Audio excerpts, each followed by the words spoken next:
Hello बच्चों, कैसे हैं आप सब? स्वस्थ हैं? मैं क्षमता कुशवाहा आपके लिए प्रीवियस चैप्टर 13 लेकर आई हूँ और ये चैप्टर में हम क्या पढ़ रहे हैं? पृष्ठीय क्षेत्रफल और उसके आयतन। तो हमने पिछले वीडियो में इसके दो एग्जाम्पल्स देख लिए थे, जिसमें हमने दो प्रकार के खिलौने यानी एक खिलौने में ही दो आकृतियों का हमने कॉम्बिनेशन देखा था, संयोजन देखा था। और आज हम तीसरा एग्जाम्पल करने वाले हैं और इस एग्जाम्पल पे हमें एक क्वेश्चन में एक रॉकेट के बारे में बात की गई है।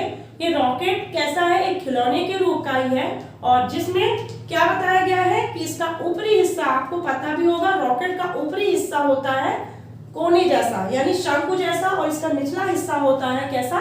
बेलन जैसा। तो इन दोनों आकृतियों के कॉम्बिनेशन को हम सॉल्व करेंगे और इस क्वेश्चन में आपसे पूछा गया है कि बताइए कि अगर ऊपरी वाले हिस्से पे नारंगी कलर करना हो और निचले वाले हिस्से पे पीला कलर करना हो तो आपको कितना क्षेत्रफल, मतलब इसमें जो रंग लगेगा वो कितने क्षेत्रफल पर इसमें कलर हमें करना पड़ेगा। और साथ ही साथ आपको दे रखा है कि इस पूरे रॉकेट की जो ऊंचाई है वो 26 सेंटीमीटर दी है, जबकि शंक्वाकार भाग की ऊंचाई 6 सेंटीमीटर दे रखी है और शंक्वाकार भाग के जो आधार का व्यास है वो 5 सेंटीमीटर है। तो इसकी त्रिज्या कितनी हो जाएगी? 5 की आधी यानी 5/2 सेंटीमीटर। और बेलनाकार भाग का अगर हम व्यास देखें तो 3 सेंटीमीटर दे रखा है, जिसे हम कहेंगे उसकी त्रिज्या होगी 3/2 सेंटीमीटर। तो चलिए इसे स्टार्ट करते हैं। सबसे पहले हमारे पास जो मटेरियल दिया हुआ है, जो डेटा हमें दे रखा है वो हम नोट कर ले। तो हमारे पास दे रखा है संपूर्ण रॉकेट का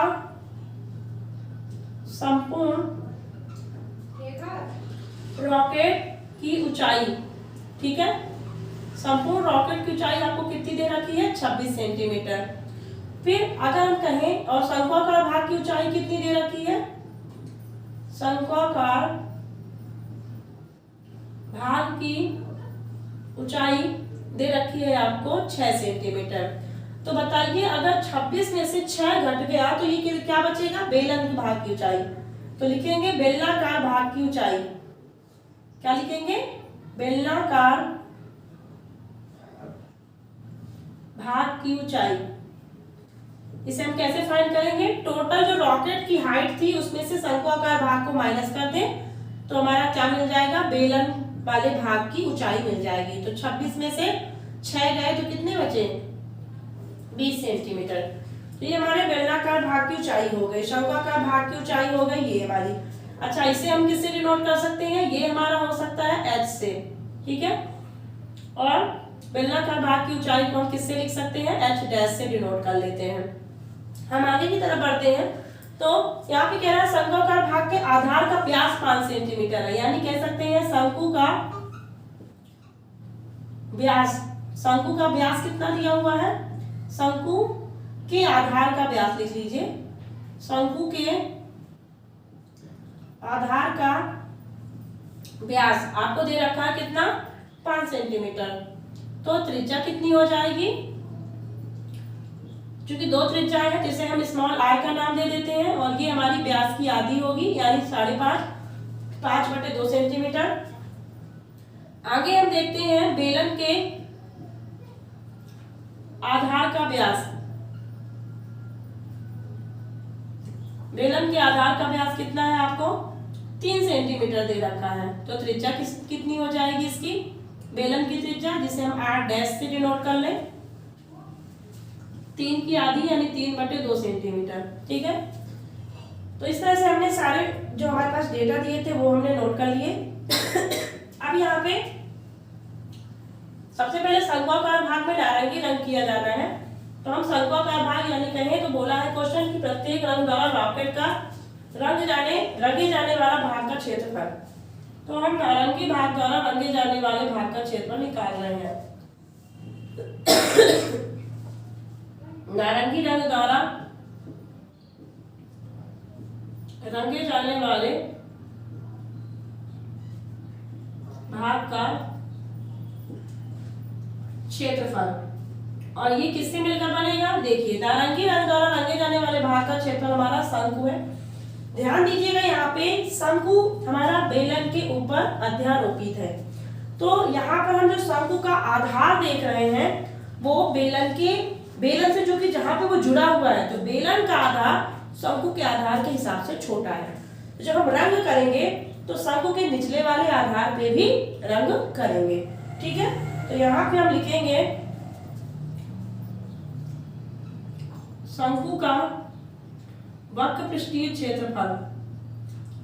इस पे रंग करने के लिए हमें शंकु का वक्र पृष्ठीय, यानी ये वाला जो गोल वाला हिस्सा दिख रहा है शंकु का चारों तरफ का, वो वाले हिस्से पे हम रंग करेंगे तो लिखेंगे शंकु का वक्र पृष्ठीय क्षेत्रफल।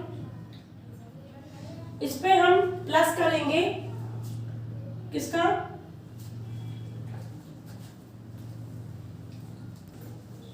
तो यहाँ पे हम कह रहे थे कि हम यहाँ पे शंकु के गोल वाले हिस्से पे कलर करना चाहते हैं, तो हम लेंगे शंकु का वक्र पृष्ठीय क्षेत्रफल और प्लस करेंगे शंकु के आधार। आधार मतलब इसका निचला हिस्सा कैसा है, वृत्ताकार है, तो यहाँ पे हम लिखेंगे शंकु के आधार का क्षेत्रफल। शंकु के आधार का क्षेत्रफल और माइनस होगा, क्या चीज माइनस होगी, तो देखिए ये हमारा शंकुनुमा जो हमारा ये ऊपरी हिस्सा है वो इस बेलन के ऊपर बैठा हुआ है और बेलन की साइज थोड़ी क्या है, छोटी है, तो यहाँ पर हम बेलन के आधार के क्षेत्रफल को माइनस करेंगे। ठीक है, आधार के क्षेत्रफल को हम माइनस करेंगे। तो हमें इतना चीज करना है नारंगी रंग द्वारा रंगे जाने वाले भाग का क्षेत्रफल निकालने के लिए। ठीक है, तो चलिए सबसे पहले अगर हम शंकु का वक्र पृष्ठीय क्षेत्रफल का फॉर्मूला अगर हम लगाना चाहते हैं तो आपको पता होना चाहिए कि शंकु का अगर वक्र पृष्ठ का क्षेत्रफल निकालना है तो वहां पे आपको तीन चीजें पता होनी चाहिए। ठीक है, पहली त्रिज्या, दूसरी आपका ऊंचाई, स्टैंड ऊंचाई यानी सीधी ऊंचाई, और एक है स्लैंट ऊंचाई यानी कि तिर्यक ऊंचाई। अभी हमारे पास तिर्यक ऊंचाई नहीं दी हुई है, हमारे पास सीधी ऊंचाई दी है और शंकु की त्रिज्या दी है, तो हमें पहले यहाँ पे तिर्यक ऊंचाई शंकु की निकालनी पड़ेगी। तो हम निकालते हैं शंकु की तिर्यक ऊंचाई। शंकु की तिर्यक ऊंचाई जिसे हम किससे डिनोट कर सकते हैं, स्मॉल एल से, और इसका फॉर्मूला क्या बनता है, h का स्क्वायर प्लस r का स्क्वायर। ठीक है, h शंकु की हाइट कितनी दे रखी है, शंकु का भाग की ऊंचाई आपको 6 दे रखी है, तो आप यहाँ पे 6 का स्क्वायर करेंगे। r आपको कितना दे रखा है शंकु का, 5/2, कितना, 5/2 का होल स्क्वायर। अब आप इसे ओपन कर लें तो 6 का स्क्वायर कितना होगा, 36, और 5 का वर्ग कितना होता है, 25। अपॉन पे क्या लिखेंगे, 4 का वर्ग यानी 2 का वर्ग यानी कि 4। ठीक है, अब इसे हम क्या करें, एलसीएम ले लेते हैं। 4 हमारा एलसीएम पे हो गया, तो 4 का यहाँ पे 36 से क्या हो जाएगा, इंटू हो जाएगा, तो कर दीजिए मल्टीप्लाई 36 इंटू 4, क्योंकि इसके पास तो कुछ है नहीं तो आप यहाँ पे 1 लेंगे, और 4 और 1 का हमारा एलसीएम कितना होगा, 4 होगा, और 25 हमारा एज इट इज रहेगा, क्योंकि 4 से 4 को क्या कर सकते हैं, भाग देंगे तो 1 आंसर आएगा, यानी उसका क्या है, एलसीएम और हमारा हर समान था। इसे इंटू कर दीजिए तो 4 6 24, 2 आया, 4 3 12 13 14, 144 प्लस 25/4, 144 और 25 कितना हो जाएगा, तो 4 5 9, 4 2 6 1, 169/4, और 169 आपका किसका वर्गमूल होता है, 13 का, किसका होता है, 13 का, यानी 13, और 4 किसका वर्गमूल है, 2, यानी 13/2 सेंटीमीटर हमें क्या मिल जाएगी, एल मिल जाएगा। अब इन्हीं सारे, ये हमारे एल मिल गया। अब हम इस फॉर्मूले का यूज करने वाले हैं, तो देखिए हम यहाँ पे क्या लिखेंगे, हम निकाल रहे हैं क्या, नारंगी रंग द्वारा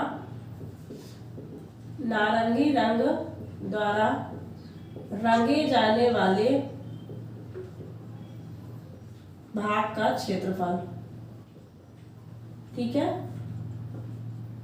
तो चलिए क्या हमने लिया था, पहले हमने लिया है शंकु का वक्र पृष्ठीय क्षेत्रफल, जिसका फॉर्मूला होता है पाई आर एल। ठीक है, क्या होता है, पाई आर एल। फिर हम ले रहे हैं शंकु के आधार का क्षेत्रफल, जिसे हम क्या लेंगे, पाई, अच्छा यहाँ पर ध्यान दीजिएगा आर आपके पास 2 है, तो आप यहाँ पे शंकु का कौन सा आर ले रहे थे, ये हमारा आर एच सिंपल वाला था, और आर भी वाला यहाँ पे जो हमने पहला लिए हैं वो हम शंकु के लिए लिए हैं। तो यहाँ पर हम पहली बार जब शंकु का क्षेत्रफल लिखेंगे तो वो लिखेंगे पाई आर स्क्वायर, लेकिन जब हम बेलन का आधार का क्षेत्रफल का फॉर्मूला लगाने जा रहे हैं ये भी वही होगा, पाई आर स्क्वायर ही होगा, लेकिन इसे हम r को r डैश के रूप में लिख लेते हैं, क्योंकि हमने r डैश के रूप में दूसरे वाले त्रिज्या को लिया है, यानी बेलन के त्रिज्या को हमने r डैश के रूप में लिखा है। अब इसमें क्या करें, हम सारे वैल्यू रख लेते हैं। 22/7, r आपको कितना दे रखा है, शंकु का r 5/2, शंकु का r कितना है 5/2, और l आपकी कितनी निकल के आई है, ये 13/2 यानी कि 13/3, सॉरी 13/2। फिर हमने पाई का मान हमने पाई ले लिया, या 22/7 ले लेते हैं, ठीक है। r कितना दे रखा है आपको, फिर से शंकु का चाहिए तो 5/2, और 5/2 का होल स्क्वायर करेंगे, और माइनस पाई का मान फिर से क्या रखा 22/7, और इस बार है बेलन की त्रिज्या, तो बेलन की त्रिज्या आपको कितनी दे रखी है, कितनी है 3/2, ठीक है। हम यहाँ क्या लिखेंगे 3/2 का होल स्क्वायर। आगे बढ़ते हैं, 22/7 इंटू, अच्छा देखते हैं कुछ चीजें कट जाए तो उन्हें काट लेते हैं, कट कर दे। तो आपको कुछ ऐसा दिख रहा है जो कट जाए नंबर, फिलहाल तो अभी ऐसा नहीं है, छोटा सा नंबर ये है बस, 2 से क्या कट सकता है 11, तो अभी इसे हम रहने देते हैं, बाद में इन सब चीजों को हम कॉमन निकालने वाले हैं। तो देखिए सारे नंबरों से हमने 22/7 को कॉमन निकाल लिया, ठीक है, क्योंकि 22/7 हर किसी में है, ठीक है, पाई का मान हर किसी में है। तो यहाँ पर हमारा 5/2, और इसे मल्टीप्लाई भी कर दे तो 13×5 कितना हो जाएगा 65, और 2 दूनी कितना हो जाएगा 4, ऊपर का अंश से गुणा, हर का हर से गुणा कर दिया, प्लस 22/7 बाहर निकल आया, 5 का वर्ग कितना हो जाएगा 25, और 2 का वर्ग फिर से कितना आ जाएगा 4, माइनस किया क्योंकि माइनस का चिन्ह है आगे, तो हम माइनस यहाँ लगा लेंगे। 22/7 हमारा कॉमन आ गया, 3 का वर्ग कितना हो जाएगा 9, और 2 का वर्ग कितना हो जाएगा 4। ये हमें नॉर्मल संख्या मिल गई। अब हम इसे क्या कर सकते हैं, आसानी से हल कर सकते हैं। 22/7 हमारा बाहर हो गया, एलसीएम के रूप में हमारा क्या है, सब में हर में 4 है, तो एलसीएम भी हमारा क्या आएगा 4 ही आएगा। अब सिंपल सी इन सारी चीजों को जो कह रहा है, जिसमें प्लस का चिन्ह है उसे प्लस कर देंगे, और जहाँ पे माइनस का चिन्ह है उसे हम माइनस कर देंगे। तो चलिए इसे हम जोड़ देते हैं, 65 और 25 आपस में प्लस होंगे तो कितना आ जाएगा 5 5, 10 की 0 1 कैरी, ये बनेगा 7 7 और 2 कितना हो जाएगा 8 9 90 माइनस 9/4, तो 22/7, और 90 में 9 माइनस होगा तो कितना आएगा 81, कितना आ जाएगा 81/4, ठीक है। 10 में 9 गया 1, और ये 8 बचेगा। अब इसे हम क्या कर सकते हैं, ओपन कर ले, तो ये हमारा कट होगा क्या, हाँ 2 से कट हो सकता है, 22/7 इंटू 81/4, 7 से ये कट नहीं होगा, ठीक है, 81 है, 7 से कट नहीं हो रहा है, तो आप इसे क्या करोगे 2 से कट कर दीजिए, 2 दूनी 4, 2 एकम 2 एकम, अब इसे मल्टीप्लाई कर दीजिए, 11 इंटू 81/7 इंटू 2 कितना आ जाएगा 11 एकम 11, 1 हासिल आई, 11 8 88, 88 और ये कितना हो जाएगा 89, ठीक है, तो 89 यानी 891/7 2 जा कितना हो जाएगा 14। चाहे तो आप आंसर आपका यहाँ पे भी ये स्किप हो जाएगा, ये आपका नारंगी रंग द्वारा रंगे जाने वाले भाग का क्षेत्रफल का क्या निकला है, आंसर निकला है, और इसे आप चाहे तो कट भी कर सकते हो, डेसिमल में भी आंसर इसका ला सकते हो। अब हम इसके किसी नीले रंग द्वारा रंगे जाने वाले भाग का क्षेत्रफल का हम सॉल्यूशन करने वाले हैं। चलिए, तो हमने क्या देखा था, हमने देखा है यहाँ पे शंक्वाकार जो भाग हमारा नारंगी रंग था उसके द्वारा रंगे जाने वाले भाग का क्षेत्रफल हमने कितना पाया था 891/14। आपको मैंने बोला था आप यहाँ पर भी इस आंसर को छोड़ सकते हैं या फिर आप इसे कट कर दीजिए, तो चलिए 14 से कट करते हैं, तो 14 छक 84, 84 यानी कितना बचा आपका, यहाँ पे बचा 89 में 84 माइनस हुआ तो आपका 9 में से 4 गया 5, और 1 हमारा रिप्लेस हो गया 51 यानी कितनी बार जाएगा ये 42, ठीक है, 42 गया तो कितना बचा 42, 8 1 9 90 आया, 90 को कितनी बार करेंगे फिर से 6 बार में 84 यानी कि 6 आएगा, 60 बना, तो 14 ने 28 34 42 14 को 56 4, ठीक है। समथिंग आप इसका आंसर कितना दे सकते हो 63.64 सेंटीमीटर स्क्वायर। याद रखिएगा डेसिमल के शुरू वाले नंबर्स आपके आंसर से मैच हो रहे हैं, तो बाद वाले नंबर्स थोड़े बहुत क्या है, क्योंकि हमारा दशमलव मान होता है कैसा होता है, मतलब कंफर्म नहीं होता है, ये हमारे लगभग मान होते हैं तो लगभग मानों को मतलब पीछे वाले जो हमारे दशमलव के बाद आते हैं वो कभी कभी क्या होते हैं आंसर शीट और आपके आंसर से मिसमैच हो जाते हैं, तो इससे परेशान नहीं होइएगा।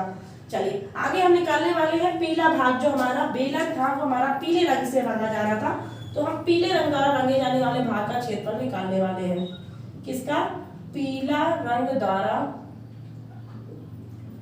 रंगे जाने वाले भाग का क्षेत्रफल, रंगे जाने वाले भाग का क्षेत्रफल। तो चलिए इस पे हम चर्चा कर लेते हैं। देखिए पीला रंग हमारा क्या है? बेलन का है, बेलन। और बेलन पे आपको पता है हमने इतने एरिया तक तो हमने क्षेत्रफल निकाल लिया, जहां पे शंकु बैठा था बेलन का वह ऊपरी हिस्सा भी ले लिया है। अब बचा है पूरा बेलन और इसका निचला हिस्सा।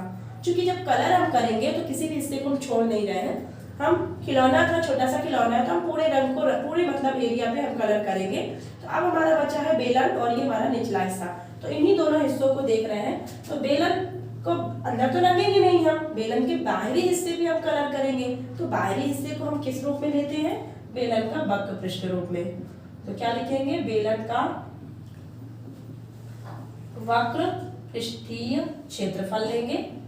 और साथ ही साथ हम बोल रहे हैं कि इसका निचला हिस्सा भी हम लेंगे, तो हम प्लस कर देंगे बेलन के आधार का क्षेत्रफल, बेलन के आधार का क्षेत्रफल। इसके सारे एरिया को कवर करते हुए हम कलर कर रहे हैं। चलिए बेलन का वक्र पृष्ठ का क्षेत्रफल क्या होता है?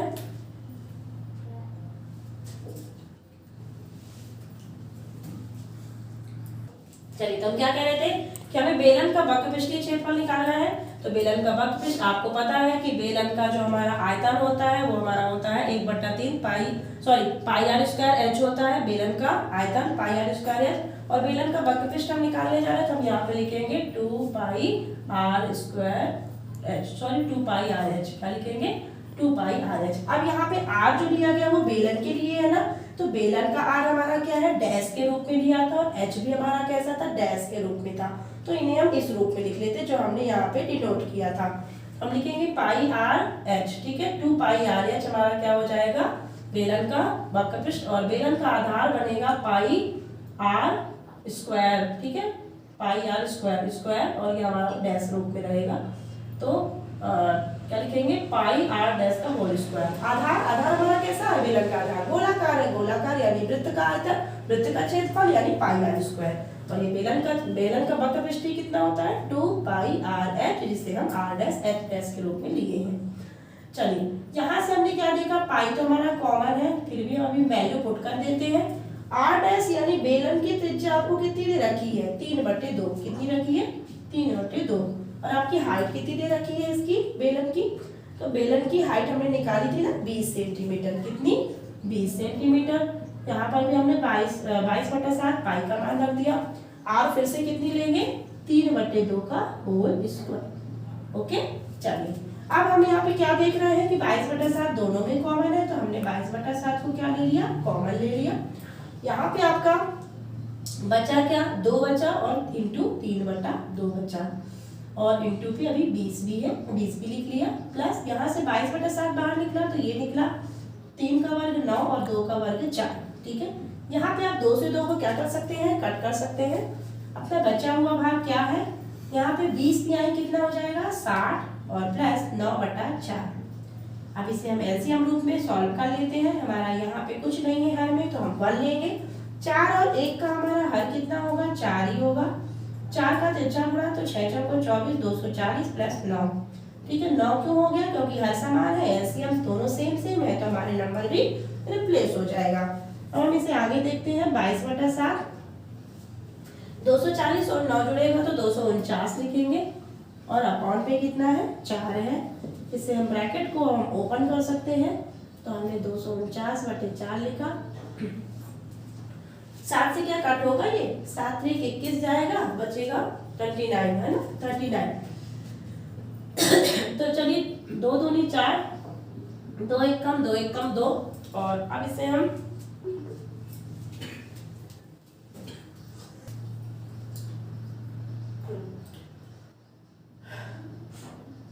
चालू करिए।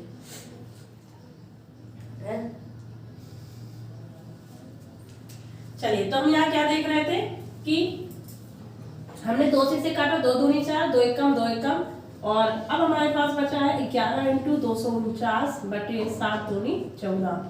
मल्टीप्लाई कर दीजिए इसे भी, 11 नहीं है 99, 9 आया, 11 चौक 44, 44 और 10 अगर जोड़े 54 और एक कम कर दिया तो 53 यानी कि 5 आया। और 11 दूनी 22, 22 और 7 कितना हो जाएगा, 22 5 27, ठीक है, और अकाउंट पे 14 है, ठीक है। 11 में 99, 9 लिया था, 9 का कैरी आया था, और 11 चौको 44, 44 और 10 अगर हमने किया तो 54 हो गया था, एक कम किया तो 53, 5 बचा था, और 11 दूनी 22, 22 और 5 कितना हो जाएगा, 5 2 7 यानी 27 हो जाएगा। 14 से कट कर दे, तो पहले हम छोटे नंबर से ही कट कर देते हैं। चलिए, अगर 14 से कट करना चाहे तो 14 से भी कट कर सकते हैं, 2 से भी कट कर सकते हैं। इसको हमने 14 से कट किया तो 14 दूनी कितना जाएगा, 28 ज़्यादा हो जाएगा, 14 कम 14 ले जाएंगे तो बचा कितना, 27 में से 14 घटा दें कितना आ जाएगा, 60 में से 4 गया 3 और 2 में से 1 गया 1, यानी कि 133 आया। तो 14 पंचे 70, 14 छंग 84, 98 और 14 से 98, 14 अट्ठे 112, 14 नहीं है 126, लगभग 9 बार पूरा जा रहा है, तो 14 नहीं है 126 हमने इसके कट किया तो कितना बचा, 26 4 30 हो गया, 30 3 33 यानी 4 3 7 70 बचा, 70 70 क्यों 70 होगा, और इसके बाद हमारा 9 नंबर है तो 9 यानी 79 उतरेगा। अब 79 को हम किससे कट कर दें, तो 14 पंचे 70 5 बार में जाएगा, ठीक है, 14 पंचे 70 चला गया तो बचा क्या 9, और ये हमारा डेसिमल लगने पे बन गया 90, तो 14 छंग 84 कटेगा, ठीक है, 84 कटा, बचा कितना 6 60 हो गया, और 14 चौको 56, ठीक है 4, लगभग कितना आंसर आपका आ रहा है 195.64 सेंटीमीटर स्क्वायर। और यह वह भाग का क्षेत्रफल है जिसे हमें पीले रंग से कलर करना था, और वह हमारा भाग क्या था, बेलन। तो इस तरह से हमने देखा कि नारंगी रंग से हम किसको रंग रहे थे, शंक्वाकार भाग को, और पीले रंग से हम रंग रहे हैं किसको, बिल्लाकार भाग को। तो इनका दोनों का अलग अलग क्षेत्रफल, वह क्षेत्रफल है जिसमें हमें कलर करना था। चलिए नेक्स्ट क्वेश्चन करते हैं। ये हमारा एक्सरसाइज का लास्ट एग्जांपल है। यहाँ पर कहा गया है कि मयंक नाम का एक लड़का है जो कि अपने बगीचे में एक पक्षियों को नहाने वाला स्नानागार बना रहा है। तो वह एक जो बर्तन यूज कर रहा है वह एक खोखले बेलन जैसा है, और इसके ऊपरी हिस्से पर क्या है, अर्धगोले जैसा एक आकृति, मतलब ऐसे नहीं बर्तन ऐसे खोखला जैसा रहता है, अंदर की तरफ क्या था, अर्धगोला जैसा एक बर्तन बना हुआ था। तो टोटल बेलन की ऊंचाई जो है 1.45 मीटर दी हुई है, और इसकी जो त्रिज्या है वो 30 सेंटीमीटर। यहाँ पर बेलन और खोखला जो क्या है, अर्धगोला है, उस दोनों की त्रिज्या सेम होगी, ठीक है। और आपसे पूछा गया है कि इस 25 स्नानागार का संपूर्ण पृष्ठीय क्षेत्रफल निकालिए, टोटल सरफेस एरिया। तो देखिए, टोटल सरफेस एरिया निकालने के लिए हमें क्या करना पड़ेगा, दोनों के सरफेस एरिया से, इसके संयोजन से हम इस पात्र का टोटल सरफेस एरिया हम निकालेंगे। तो सबसे पहले हम देख लेते हैं कि हमारे पास दिया क्या क्या चीज है। तो हमें दिया हुआ है बेलन का की ऊंचाई, चूंकि ये पात्र बेलनाकार था तो इस पूरे पात्र को हम क्या बोलेंगे, बेलन की ऊंचाई के रूप में लेंगे। बेलनाकार पूरे पात्र की ऊंचाई 1.45 मीटर होगी, और बेलन तथा क्या लिखेंगे, बेलन तथा अर्धगोले की त्रिज्या, बेलन तथा अर्धगोले की त्रिज्या ये कितनी है, आपको ये दे रखी है 30 मीटर। कितनी, 30 मीटर, 30 मीटर सेंटीमीटर में है, ठीक है। तो यहाँ पे हम क्या देख रहे थे, बेलन की ऊंचाई हमें किसमें दे रखी है 1.45 मीटर, और हमारी जो बेलन और अर्धगोले की जो त्रिज्या थी वो थी हमारी 30 सेंटीमीटर। यहाँ पे चीजों को ध्यान रखिएगा, ये आपका सेंटीमीटर है और ये आपका मीटर है, तो आप मीटर को सेंटीमीटर में कन्वर्ट कर लीजिए।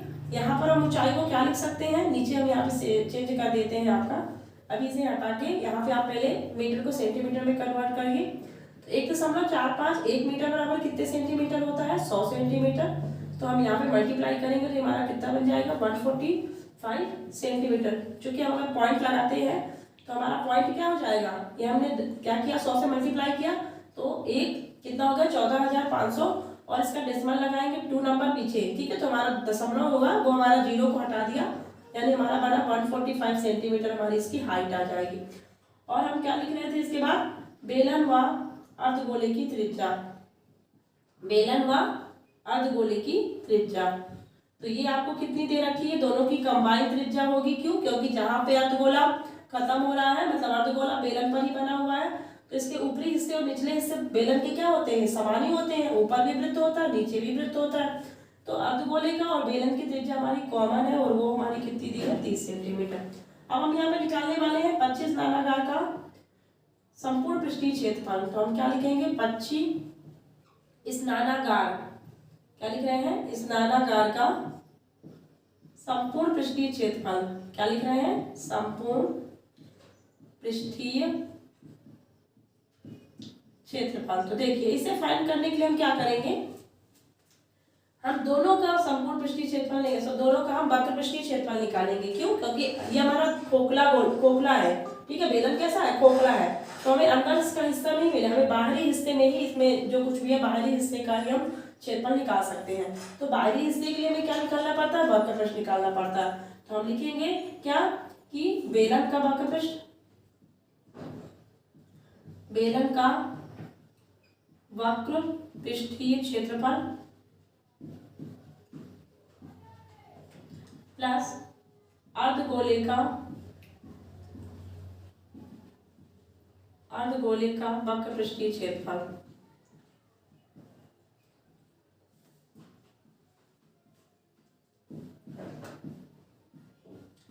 चलिए दोनों को वक्र पृष्ठीय क्षेत्रफल का फॉर्मूला क्या होता है, इसका होता है क्या, 2 पाई RH, ठीक है, और अर्धगोले के लिए क्या हो जाएगा, 2 पाई R स्क्वायर। क्या होता है, 2 पाई R स्क्वायर। इसका होता है 2 पाई RH बेलन का, और अर्धगोले का क्या होता है, 2 पाई R स्क्वायर। देखिए दोनों से हम कुछ चीजें कॉमन ले सकते हैं, 2 दोनों में है, हम 2 को बाहर ले लेंगे, पाई को बाहर ले लेंगे, R भी दोनों में है, तो एक एक R भी बाहर हो जाएगा। तो अंदर बचा क्या, यहाँ पे बचा केवल H और यहाँ केवल बचेगा R, ठीक है। यहाँ पे हम वैल्यू पुट कर देते हैं 22/7 इंटू R कितना है आपके पास, R है दोनों के लिए 30, तो हम 30 ले लिए। H कितनी दे रखी है, H दी है 145 और त्रिज्या कितनी है, 30। अब चीजें कट नहीं हो रही, जिसे हम क्या करेंगे, आपस में मल्टीप्लाई कर देते हैं। 22 दूनी कितना होता है, 44, 44 इंटू 30/7, और इसी भी चीजों को प्लस कर दीजिए, तो 5 में 0 जुड़ेगा तो कितना आएगा, 5, 4 3 कितना हो जाएगा, 7 और 1 175। ये क्या 7 से कट होगा, एक बार करके देख लीजिए, तो 7 दूनी 14 होगा, 14 तो बचा कितना, 15 16 17 3 35 कट जाएगा 7 से कट कर दीजिए, 7 दूनी 14, 3 बचा 35 बन गया, तो 7 बना 35, यानी कि 5 बार में कट गया, ठीक है, 25 बार में। तो अब हम क्या लिखेंगे, 44 इंटू 30 इंटू 25। चलिए अब इसे हम क्या करें, आपस में मल्टीप्लाई कर देते हैं। तो 4 3 12, इसको अगर हम 0 को पीछे रिप्लेस कर दें, क्योंकि 0 के बाद हमारा ये 3 केवल, अगर हमने 0 लिख लिया तो 3 चौको 12, 3 चौको 12 13, और हम 25 का मल्टीप्लाई आराम से कर सकते हैं। ये हमने फिर से 0 को रिप्लेस कर दिया, 25 दूनी 50, 5 कैरी बचा, 25 9 75, 75 5 कितना हो जाएगा, 80, 80 की 0 8 कैरी बचा, और 25 से कम 25, 25 5 30, 30 3 33, 33,000 क्या आएगा हमारा, सेंटीमीटर स्क्वायर। ये हमारा संपूर्ण पृष्ठीय क्षेत्रफल निकलेगा किसका, 25 स्नानागार का, ठीक है। तो बच्चों हमने यहाँ पे इसका आंसर क्या निकाला है, 33,000 सेंटीमीटर स्क्वायर, जो कि हमारा क्या था, ये हमारे 25 स्नानागार का संपूर्ण पृष्ठीय क्षेत्रफल। आप इसे मीटर में भी कन्वर्ट कर सकते हो, मीटर स्क्वायर में।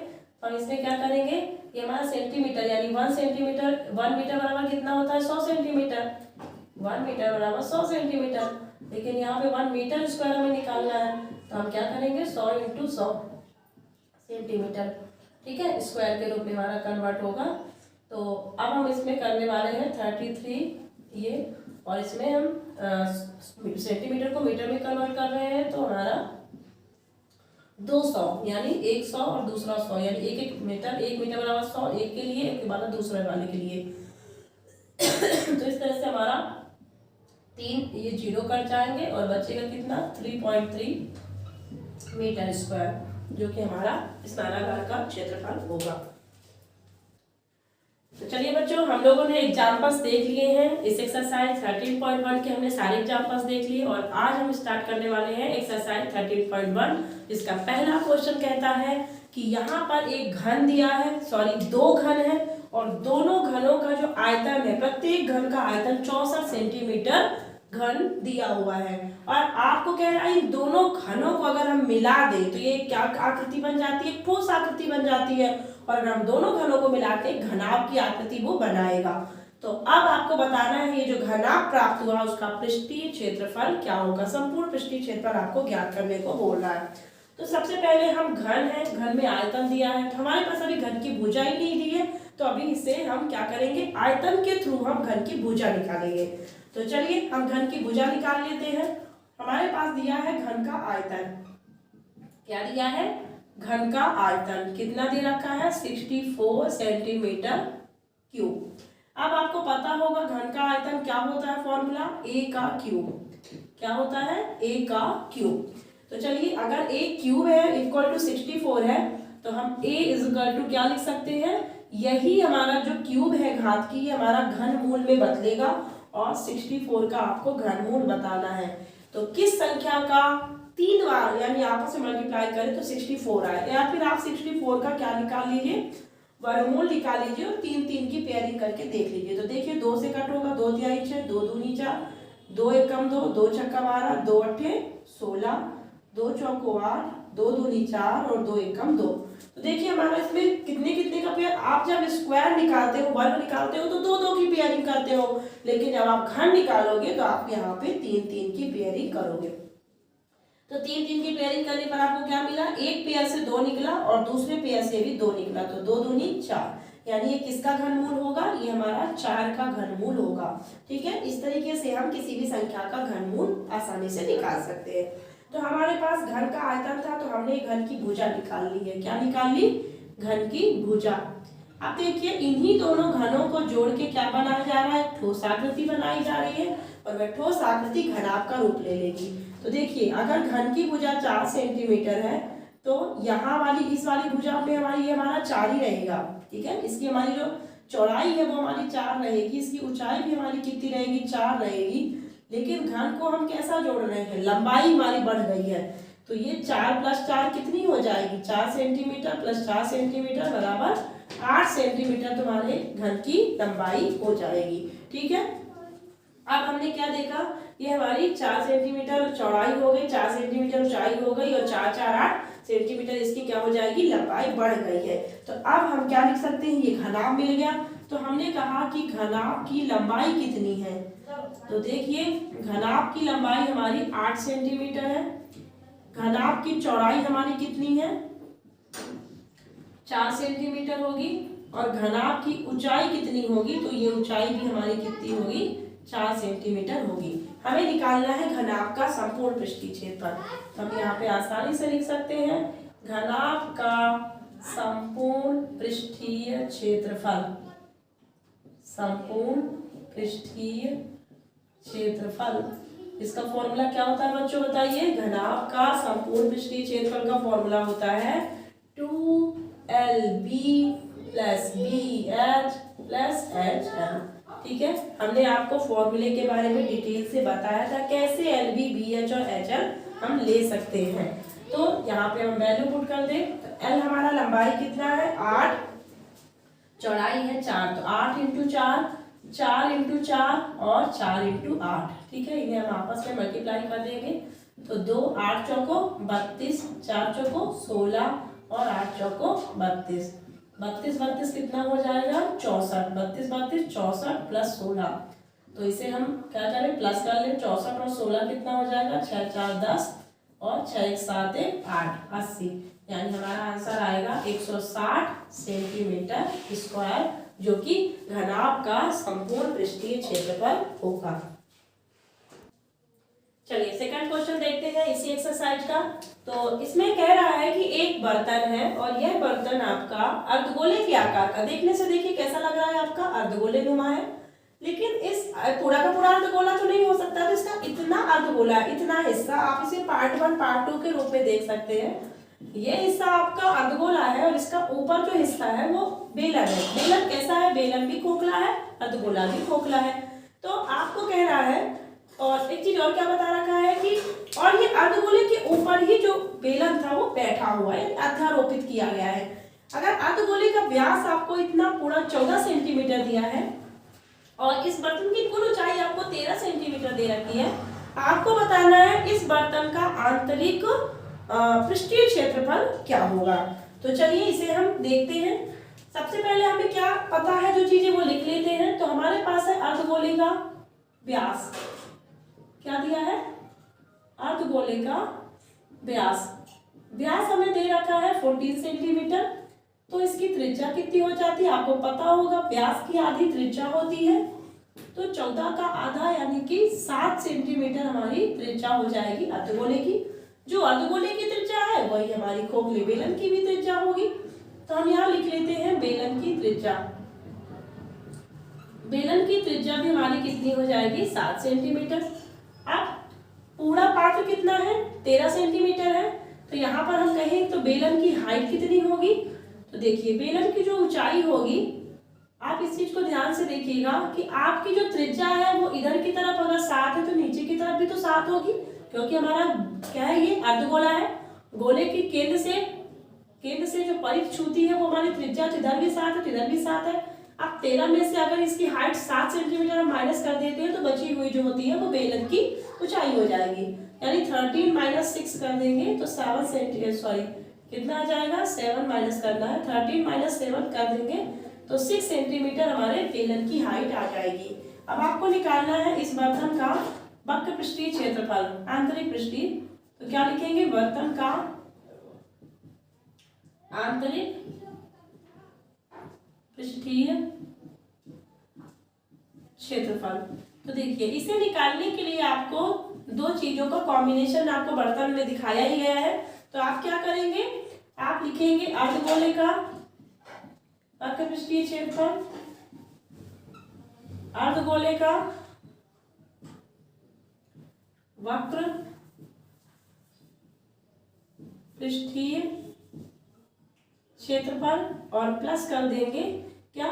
बेलन का वक्र पृष्ठीय क्षेत्रफल, बेलन का वक्र पृष्ठीय क्षेत्रफल। ठीक है, चलिए इनमें फॉर्मूला यूज कर लेते हैं। अर्धगोले का क्या होता है? 2 पाई आर स्क्वायर, और बेलन का क्या होता है? बेलन का भी होता है 2 पाई आर एच। ठीक है, 2 पाई आर एच बेलन का वक्र पृष्ठ हो गया और अर्धगोले का क्या हो गया? Pi r square, 2 pi r square. चलिए इन दोनों से हमारे कॉमन क्या चीजें निकलेंगी? 2 पाई आर, 2 पाई आर दोनों से हमारा कॉमन निकल गया, तो बचा क्या? R plus H. Value put कर दीजिए। पाई का मान 22/7, आर कितनी है आपको दे रखी है? 7, फिर से आर 7 और एच कितनी है? 6। तो 2 इंटू 22/7। अच्छा यहाँ से हम 7 से 7 डायरेक्टली कट कर दें, तो इसे हम इधर ले जाएं। तो हमने क्या किया? 7 से 7 कट कर दिया, और यहाँ पर जो हमारा होने वाला है वो 7 और 6 कितना हो जाएगा? 6 6 12 1 13। इनका आपस में मल्टीप्लाई कर दीजिए तो 22 में कितना होता है? 44 इंटू 13, और 13 चौको 52, 52 की 2, 5 कैरी आई, और 13 चौको 52, 52 और 5 कितना हो जाएगा? 52 और 5 57। ठीक है, तो 572 सेंटीमीटर स्क्वायर जो आएगा वो हमारा इस बर्तन का पूरा रूप से आंतरिक पृष्ठीय क्षेत्रफल निकल के आएगा।